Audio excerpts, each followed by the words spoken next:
500 টাকায় বাজি ধরে খালে 100 ডুব দিতে গিয়ে বাবুল মোল্লা নামে এক কৃষকের মৃত্যুর ঘটনা ঘটেছে। বৃহস্পতিবার সকালে ঝালকাঠির রাজাপুরে বড়াইয়া বাজারে এই ঘটনা ঘটে। বাবুল মোল্লা বড়াইয়া মোল্লাবাড়ি এলাকার আনসার মোল্লার ছেলে। তিনি পেশায় একজন কৃষক।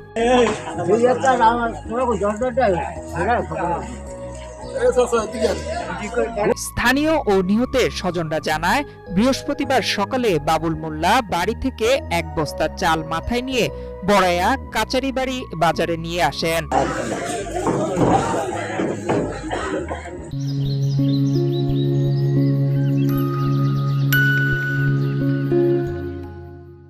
কনকনে শীতের সকালে পরিশ্রমের কারণে বাবুল মোল্লার শরীর গরম হয়ে উঠলে তিনি বাজারে উপস্থিত কয়েকজনের সঙ্গে 500 টাকার বিনিময়ে খালে নেমে 100 ডুব দেওয়ার বাজি ধরে খালি গায়ে খালে নেমে একটানা 112 ডুব দেয়।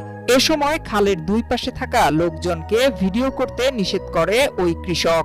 100 বার ডুব দেওয়া শেষ হলে তিনি খালের পাড়ে রাস্তায় উঠে এসে অসুস্থ হয়ে পড়ে।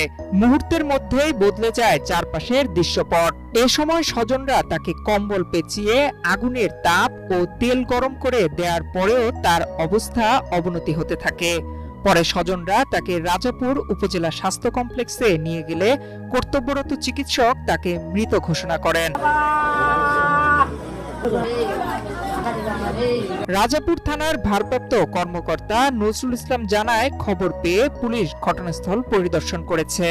এই ঘটনায় পরিবারের পক্ষ থেকে এখনো কোনো অভিযোগ পাওয়া যায়নি। নয়ন বিশ্বাস, বাংলাদেশ প্রতিদিন।